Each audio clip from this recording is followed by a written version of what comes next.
అందరికీ నమస్కారం. చంద్రబాబు నాయుడు వాళ్ళ పార్టీలో ఉన్నటువంటి నాయకుల్ని మోసం చేసి పార్టీలో వాళ్ళ చేత పనులు చేయించుకొని వాళ్ళ సొంత మనుషులకి పార్టీకి పనిచేసినటువంటి వ్యక్తులకి సీట్లు ఇవ్వకుండా మా పార్టీలో నుంచి వెళ్ళినటువంటి ఆయారాం గాళ్ళకి గయారాం గాళ్ళకి సీట్లు ఇవ్వడం జరిగింది. ఈ వెళ్ళినటువంటి ఆయారాం గాళ్ళు గయారాం గాళ్ళు ఎలాగైనా వాళ్ళ ఉనికిని కాపాడుకోవాలని, చంద్రబాబు నాయుడు దగ్గర మెప్పు పొందాలని వాళ్ళు మేము పార్టీలో పెద్ద పెద్ద నాయకులమి అని చంద్రబాబు నాయుడు గారికి చెప్పుకున్నటువంటి మాటల్ని నమ్మించే ప్రయత్నంగా కొంతమంది నాయకులు మా నాయకులు విమర్శిస్తూ ఉన్నారు. మహిళా విలేకరి అడిగినటువంటి ప్రశ్నలకి సమాధానంగా ఈ జిల్లాలో పోటీ చేయబోతున్నటువంటి ఒక పెద్ద మనిషి మాట్లాడతాడు. విజయసాయి రెడ్డి గారిది ఈ జిల్లానే కాదు, ఈ జిల్లాలో ఉండడు, 30 రోజుల ముందు వచ్చాడు, 20 రోజుల తర్వాత ఇక్కడ ఉండడు అన్నటువంటి మాటల్ని ఈ పెద్ద మనిషి మాట్లాడటం జరిగింది. ఇంకొక మాట ఏం మాట్లాడారంటే, గత 5 సంవత్సరాలుగా ఎలాంటి అభివృద్ధిని ఈ జిల్లాలో జరగలేదు, ఎలాంటి అభివృద్ధి ఈ జిల్లాలో జరగలేదు అని పెద్ద మనిషి మాట్లాడడం జరిగింది. అయ్యా పెద్ద మనిషి, నిన్ననే కదా నువ్వు తెలుగుదేశం పార్టీలో పోయావు, ఈ మధ్యనే కదా, కొద్ది రోజుల క్రితమే కదా. గత 5 సంవత్సరాలుగా నువ్వు ఏ పార్టీలో ఉన్నావు? రాజ్యసభ సభ్యుడిగా ఇక్కడే ఉన్నావు కదా నువ్వు. అంటే నీకు పార్టీ మారితే అభివృద్ధి కనిపించలేదా? సంక్షేమం కనిపించలేదా? చంద్రబాబు నాయుడు నీకు ఇప్పుడు అంత తీపైపోయాడా?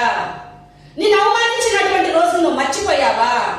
నిన్ను పార్టీలోకి చేర్చుకోకుండా నీ చేత ఒక కార్యక్రమాన్ని పెట్టించి ఆ కార్యక్రమానికి హాజరవుతాను, నిన్ను జాయిన్ చేసుకుంటాను అని మాట్లాడినటువంటి మాటలు నువ్వు మర్చిపోయావా? నిన్ను తెలుగుదేశం పార్టీ నాయకులందరూ కలిసి ఒక బఫూని చేసిన విషయాన్ని నువ్వు మర్చిపోయావా? ఈ రోజు జగన్మోహన్ రెడ్డి గారు నీకు చేతుగా ఉన్నాడా? ఏమయ్యా పెద్ద మనిషి, ఇంత పెద్ద ఆర్థిక బలవంతుడివే, ఇంత పెద్ద వయసున్నోడివే, ఈ రోజు మా నాయకుడైనటువంటి విజయసాయి రెడ్డి గారి గురించి ఇలా మాట్లాడడానికి నీకు మనసు ఎలా వస్తోందయ్యా? జగన్మోహన్ రెడ్డి గారి గురించి మాట్లాడడానికి నీకు నోరెలా వస్తోందయ్యా? రాజ్యసభ సీటుని అనుభవించావు, జిల్లా అధ్యక్ష పదవి నువ్వే కదా చేశావు, అభివృద్ధి జరగలేదని మాట్లాడతావేంది? మరి ఆ రోజే అభివృద్ధి జరగడం లేదని చెప్పి రాజీనామా చేసి తెలుగుదేశం పార్టీలో చేరుండకపోయావా? అంటే దెబ్బతలు చేసే టైపా నువ్వు? మీ శ్రీమతి గారికి టిటిడి బోర్డు మెంబర్ ఇచ్చినప్పుడు పార్టీ కనిపించలేదా నీకు? అన్ని పనులు అనుభవించేసి ఈ రోజు పేదల పక్షాన నిలబడాల్సి వస్తుందని, నెల్లూరు జిల్లాలో అభ్యర్థులను మార్చలేదని, ఒక పేదవాడికి సీట్ ఇచ్చాడని నువ్వు పార్టీ మారి వెళ్ళిపోయి ఏదేదో చంద్రబాబు నాయుడు వైపు కోసం మాట్లాడుతూ ఉన్నావు. మా విజయసాయి రెడ్డి గారిది ఈ జిల్లా కాదా? జిల్లా వదిలేసి వెళ్ళిపోతాడా? ఒక్కసారి మీరు మాట్లాడినటువంటి మాటలు మీకు వినిపించి తర్వాత నేను మాట్లాడతానండి. ఎవరు ఈ జిల్లా వాసో కాదో మీ నోట్లో మీరు చెప్పిన మాటలే మీకు వినిపిస్తానండి.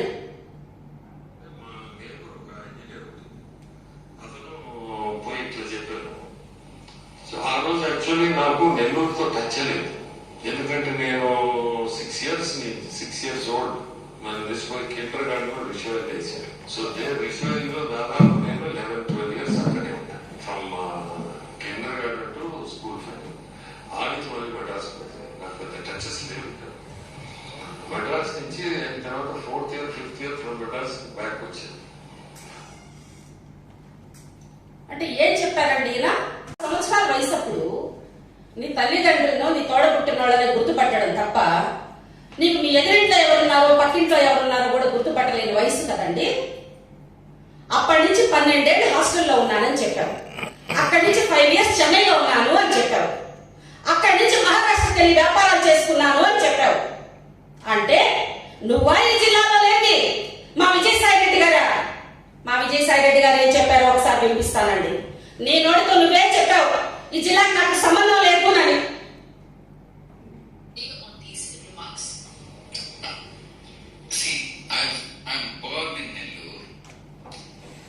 In a small village in Nellore district called Talapudi. I studied up to 5th standard in my own village, and from 6th to 10th, 3 kilometers away from my village, there's a relatively large village, major panchayat, where there is a Jilla Parishad High School, and I have studied from 6th standard to 10th standard. After completing the 10th class, I came to Nellore. This is a relatively large town, and I have studied in VR College from +1, +2. Those days we call it intermediate, and also graduation. We come first year, second year, third year. After completing the graduation, I have gone to Chennai to do CA. So I am a native of Nellore, and I know each and every inch of Nellore district, and I know the mindset of the people of Nellore. I know the pulse of the people of Nellore, and I can better understand than anybody else. ఏం చెప్పారండి మా నాయకులు? నేను చిన్నప్పటి నుంచి నెల్లూరు జిల్లాలోనే చదువుకున్నాను. నా స్కూలింగ్ కావచ్చు, నా కాలేజ్ కావచ్చు, నెల్లూరు జిల్లాలోనే జరిగింది అని మా నాయకుడు విజయసాయి రెడ్డి గారు చెప్పారు. అంటే ఆ తర్వాత ఉన్నత విద్య కోసం చెన్నై వెళ్ళడం జరిగింది. అంటే సుమారు ఆయన యువకుడుగా, అంటే డిగ్రీ పూర్తి కూడా ఇక్కడే చేసుకున్నానని చెప్తున్నారు. అంటే సుమారు 22-23 సంవత్సరాల యువకుడు అయినంత వరకు కూడా, పుట్టిన రోజు నుంచి తన డిగ్రీ చదువయ్యేంత వరకు కూడా నెల్లూరులోని నా విద్యాభ్యాసం కొనసాగింది అని చెప్పారు మా నాయకులు. నీకా నెల్లూరుతో సంబంధం లేని మా నాయకులు విజయసాయి రెడ్డి గారు గారు ఈ జిల్లాతో సంబంధం లేని. నువ్వా మాట్లాడేది మా సాయి రెడ్డి గారి గురించి? 30 days బ్యాక్ వచ్చాడు, 20 days అయితే ఇక్కడి నుంచి వెళ్ళిపోతాడు అని. నువ్వు నీ వయసు ఈ రోజు ఎంత? సుమారు 70 ఏళ్లకి దరిదాపుల్లో చేరుకుంటూ ఉన్నావు. నెల్లూరు జిల్లాలో నువ్వు అంతటా నువ్వే చెప్పిన మాటలేంటి? నేను ఇక్కడ 10 సంవత్సరాలుగా మాత్రమే ఉంటున్నాను, సేవా కార్యక్రమాలు చేస్తున్నాను అని మాట్లాడాడు. అంటే సుమారు 50-60 సంవత్సరాలు కాలం మీరంటే బయట ఉన్నది, మా నాయకులు కాదు. మా విజయసాయి రెడ్డి గారు నెల్లూరు విఆర్సీలో చదువుకున్నారు. ఆయనకి కోమల విలాస్ తెలుసు, ఆయనకి కనక మహల్ తెలుసు, స్వర్ణాల చెరువు తెలుసు, పెన్నా బీచ్ తెలుసు, ఈ జిల్లాలో ఉన్నటువంటి జై హింద్ స్వీట్స్ షాప్ తెలుసు, బాలాజీ నగర్ సెంటర్ తెలుసు, చాకలి వీధి ఏరియా తెలుసు. మీకేం తెలుసండి? మా నాయకుడు ఇక్కడే ఉండి చదువుకున్నటువంటి వ్యక్తి, నెల్లూరు జిల్లా యొక్క ప్రజల పల్స్ తెలిసిన వ్యక్తినని స్వయంగా ఆయన మాట్లాడారు. స్వయంగా మీరు కూడా మాట్లాడారు, ఈ జిల్లాతో నాకు ఎలాంటి సంబంధాలు లేవు అన్నారు. మరి ఇప్పుడు చెప్పండి, ఓటు అడిగే హక్కు మా నాయకుడు విజయసాయి రెడ్డి గారికి మాత్రమే ఉంది అని మేము చెప్తున్నాం. మీరు చెప్పగలరా ఓటు అడిగే హక్కు మీకు ఉంది అని? పోతే మా నాయకుడి యొక్క విద్యాభ్యాసం అంతా ఇక్కడే కొనసాగడం, ఆయన చిన్ననాటి కాలేజీ క్లాస్మేట్స్ అయినటువంటి బీదా మస్తానరావు గారు కావచ్చు, అంటే కావలి కాన్సెన్సీ ఇసుకపల్లి పంచాయతీ కూడా మా నాయకుడికి బాగా తెలుసు. అదే విధంగా తన ఏకైక కుమార్తె అయినటువంటి నేహమ్మని కూడా ఈ జిల్లాలోనే ఇచ్చి వివాహం చేయడం జరిగింది. ఈ జిల్లావాసి బిడ్డకే మా నాయకుడి యొక్క కుమార్తె నేహమ్మ వివాహాన్ని కూడా పుట్టిన నేలపైన మమకారంతో ఈ నెల్లూరు జిల్లాలోనే తన బిడ్డని కూడా ఇవ్వడం జరిగింది. అలాంటి మా నాయకుడు ఈ జిల్లావాసి కాదు అని మాట్లాడడానికి నీకు నోరు ఎలా వస్తుందయ్యా? మీ శ్రీమతి గారు అంటూ ఉంటారు, విజయసాయి రెడ్డి గారు వయసుకు తగిన పనులు చేయండి అని. అది మీకే బాగా వర్తిస్తుందండి.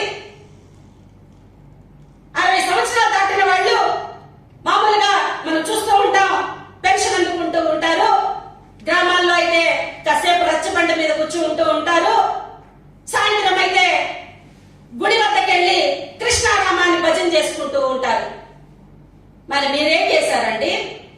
వయసుకు తగిన పనులు మీరు చేశారా? మా నాయకుడు ఏమన్నా ఈ వయసులో మళ్ళీ పెళ్లి చేసుకున్నాడా?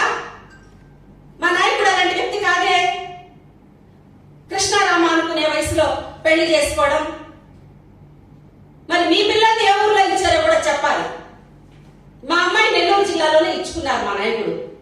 ఓ సారీ, మీకు పిల్లలు లేరు కదూ, లేట్ మ్యారేజ్ కదూ, సారీ అండి. మాది మాత్రం ఈ జిల్లానేనండి. మా అమ్మాయిని జిల్లాలోనే ఇచ్చుకున్నామండి. మా నాయకుడికి ఇక్కడ పోటీ చేసే పూర్తి హక్కు, ఓటు అడిగే ఈ జిల్లా ప్రజలు ఓటు అడిగే హక్కు మా విజయసాయి రెడ్డి గారికి పూర్తి స్థాయిలో ఉంది అని మేము చెప్తూ ఉన్నాం. ఈ జిల్లాలో అఖండ మెజారిటీతో గెలవబోయే వ్యక్తి కూడా విజయసాయి రెడ్డి గారే అని చెప్తూ ఉన్నాం. మా నాయకుడితో మీకు పోటీ ఏందండి? మీరు 10 సంవత్సరాల క్రితమే కదా నెల్లూరుకు వచ్చారు. మీరు చెప్తూ ఉన్నారు సేవా కార్యక్రమాలు చేస్తూ ఉన్నాను. నేను కూడా మా నాయకుడు చేసే సేవా కార్యక్రమాలు గల్లీ టు ఢిల్లీ విజయసాయి రెడ్డి గారు ఎవరో తెలుసు. ఈ రాష్ట్ర ప్రయోజనాల కోసం ఎంత కష్టపడుతున్నారో తెలుసు. చిన్న ఉదాహరణని చూపిస్తానండి. మీరు ఇలాంటి ఏమన్నా చేస్తుంటే, మీరు ఇలాంటి ఏమన్నా చూస్తుంటే, మీకు గడుస్తుంటే పేద ప్రజల వద్దకి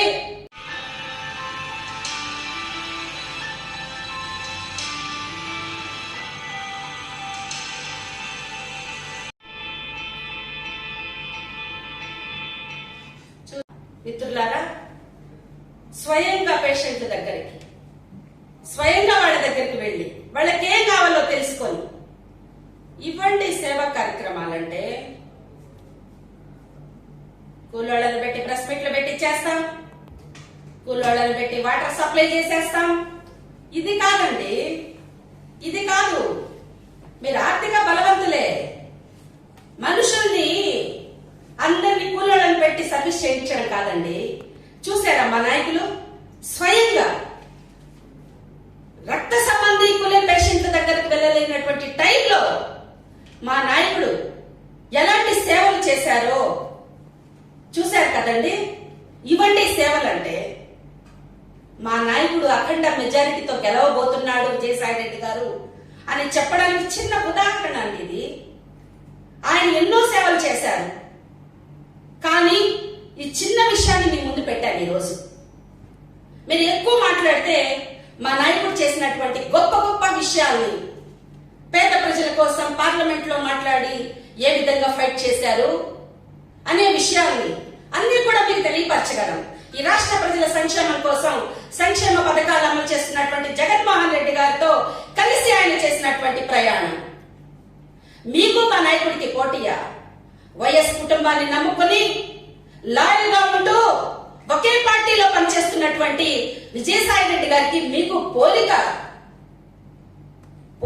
లేదండి. మాట్లాడే నైతిక హక్కే మీకు లేదండి. మీరు ఈ పార్టీలో పదవులు అనుభవించి మీరు ఏం జరిగిందో మరి ప్రజలకు వివరించకుండా నమ్మక తల్లి లాంటి పార్టీని మోసం చేసి ఆ చంద్రబాబు నాయుడు ఏదో పెద్ద హీరో అని చెప్పి మీరు ఆయన దగ్గర మెప్పు పొందేదానికి అసలు అతనికన్నా సిగ్గుండాలి. కొంతమంది పేర్లు రెడ్డి ఎలా ఇస్తావు చంద్రబాబు? వాళ్ళు దుర్మార్గులని దుష్టులని మాట్లాడిన నువ్వు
మా ఖలీలన్న గురించి కూడా ఒక మాట చెప్తూ ఉన్నా. నువ్వు పెద్ద ఆర్థిక బలవంతుడైతే అయి ఉండొచ్చు, మీరిద్దరు కూడా ఎంపీ అభ్యర్థి కావచ్చు, నెల్లూరు నగర అభ్యర్థి కావచ్చు, మీరు ఆర్థిక బలవంతులైతే అయి ఉండొచ్చు. మా ఖలీలన్న గారి గురించి ఒక మాట చెప్తా. మహిళలకి ఎలాంటి మర్యాద ఇస్తాడు, మహిళలంటే ఎంత గౌరవం అనేది నారాయణ గారు మీకు అసలు పోలికే లేదు మా ఖలీల్ భాయ్ గారితో. ఒకే ఒక భార్య ఆయనకి, ఖలీల్ భాయ్ గారికి. మహిళల్ని గౌరవించడం అంటే అది. ఒక్క భార్య మా ఖలీల్ భాయ్ గారికి. మహిళలంటే అది గౌరవం. సొంత మరదల్ని ఏర్పించట్లేదు మా ఖలీల్ భాయ్. ఇంట్లో కుటుంబ సభ్యులు ఎవ్వరు ఏడవడం లేదు. మా ఖలీల్ భాయ్ గారు నన్ను ఇబ్బంది పెడుతున్నారు, మా బావ మోసగాడు, మా బావ సాడిస్టు, మా బావ ముండా కొడుకు అని ఎవ్వరు సొంత ఎవ్వరు ఏడవట్లేదు మా ఖలీల్ భాయ్ గురించి. మహిళలందరూ ఆదరిస్తారు మా ఖలీల్ భాయ్ గారిని, మా విజయసాయి రెడ్డి గారిని. సొంత సామాజిక వర్గం వాళ్ళని కూడా వదలలేదు కదయ్యా నువ్వు. దేశాయి శెట్టి హనుమంతరావు గారు పార్టీ కష్టకాలంలో 2 సార్లు ఎమ్మెల్సీగా పోటీ చేశాడు. మీరు అధికారంలో ఉన్నప్పుడు సీట్ ఇస్తారని ఆశపడ్డాడు. నువ్వు సీట్ ఇవ్వలా. ఈ రోజు ఆర్థికంగా ఇబ్బందులు పడుతూ రాజకీయంగా మీరు పట్టించుకోక నీ సొంత సామాజిక వర్గం వ్యక్తిని కూడా మోసం చేసినటువంటి గనుడివి నువ్వు. ఎందుకని నీ సామాజిక వర్గం వాళ్ళు కూడా నీకు పనిచేస్తారనుకుంటున్నావు? పార్టీలో ఉన్న నాయకుల్ని పక్కన పెట్టేశావు. ఎవరెవరి చేత నిన్నగాక వచ్చిన చేత పార్టీలో పనిచేయించుకుంటున్నావు. మా పార్టీలో నుంచి వచ్చేసేదే వాళ్ళని పక్కన ఇచ్చేసావు. సీనియర్లను పక్కన పెట్టేశావు. తెలుగుదేశం పార్టీ వ్యవస్థాపక కమిటీలో ఉన్నటువంటి వ్యక్తుల్ని కూడా నువ్వు పక్కన పెట్టినటువంటి గరుడివి. మాకు అవసరం లేని సబ్జెక్టు అయినా కూడా చెప్తున్నా, మా నాయకులు విజయసాయి రెడ్డి గారు కావచ్చు, జగన్మోహన్ రెడ్డి గారు కావచ్చు, నమ్మిన సిద్ధాంతం కోసం, నమ్మిన వ్యక్తుల కోసం ఎంతటికైనా కూడా నిలబడే వ్యక్తులుగా ఖలీల్ భాయ్ గారే నిలువెత్తు నిదర్శనం. చివరిగా వాళ్ళకి చెప్తూ ఉన్నా, విజయసాయి రెడ్డి గారు ఈ జిల్లానే, ఈ జిల్లా వాసే. నువ్వు గత 10 ఏళ్ల నుంచే ఇక్కడ ఉంటున్నావు. మా విజయసాయి రెడ్డి గారు ఇక మీదట ఇక్కడే ఉంటారు, ప్రతి ఒక్క ప్రజలకి కూడా అందుబాటులో ఉంటారు అని తెలియజేస్తూ ఉన్నాను. చివరిగా అణిచివేతకి గురై అప్పు కూడా పుట్టని బానిస బతుకుల సమూహాలని ప్రేమిస్తున్న వ్యక్తి గౌరవ వైఎస్ జగన్మోహన్ రెడ్డి గారు. పేదల పక్షాన నిలబడుతున్నటువంటి వ్యక్తి జగన్మోహన్ రెడ్డి గారు. అలాంటి నాయకుడిని ఈ రాష్ట్రంలోని పేదలెవరు కూడా వదులుకునేందుకు సిద్ధంగా లేరు. 2024లో మరొకసారి జగన్మోహన్ రెడ్డి గారికి అఖండ మెజారిటీని ఇవ్వబోతూ ఉన్నారన్నటువంటి విషయాన్ని మీరందరూ కూడా గుర్తుపెట్టుకోవాలని, మీకు గాడిదకేం తెలుసు గంధపు వాసన అన్నట్టు పదవులన్నీ అనుభవించి మా నాయకుడిని అగౌరవపరిచి మాట్లాడితే మాత్రం మేము చూస్తూ ఊరుకోమని చెప్పి తెలియపరుస్తూ ఉన్నాను. ఈ సందర్భంగా జిల్లాలోని ప్రజలందరికీ కూడా నేను విజ్ఞప్తి చేసుకుంటున్నాను. వైఎస్ఆర్సీపీ పార్టీలో ఉన్నటువంటి ప్రతి నాయకుల్ని కూడా అఖండ మెజారిటీతో గెలిపించమని కోరుకుంటూ ఉన్నాను.